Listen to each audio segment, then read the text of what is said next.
Ikhtiar, doa, jeung tawakal lain hasil nu dibutuhkeun dina kahirupan maneh, tapi proses. Hasil mah bisa dibeli, tapi proses ukur maneh nu ngalaman. Mun maneh hayang beunghar, sok ikhtiar. Mun maneh hayang pinter, sok diajar. Mun maneh hayang jadi pejabat, sok hirup kudu merakyat. Lamun hayang sukses jiga batur, tong ningali hartana, tapi tingali usahana. Omat teu cukup ku usaha, tapi kudu dibarengan ku ngadoa. Rek alus, rek goreng, ceuk maneh hasilna, cukup ku tawakal ka Nu Maha Kawasa. Rezeki mah moal pahili, ngan loba nu keur diuji. Sing ingat, harta mah lain tujuan hirup. Harta tanpa harti moal kaharti.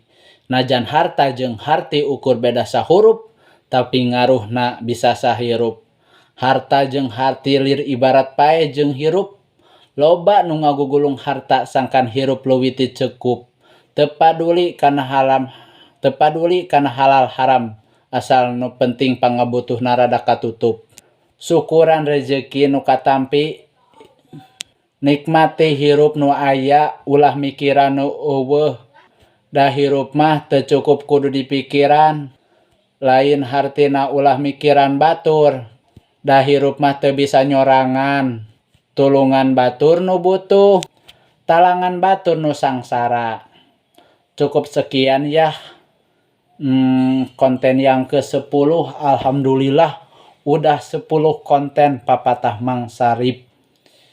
Kalau ada waktu lagi kita lanjutkan konten yang ke-11.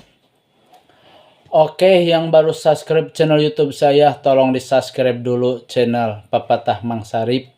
Terima kasih yang sudah menonton YouTuber saya. Assalamualaikum warahmatullahi wabarakatuh.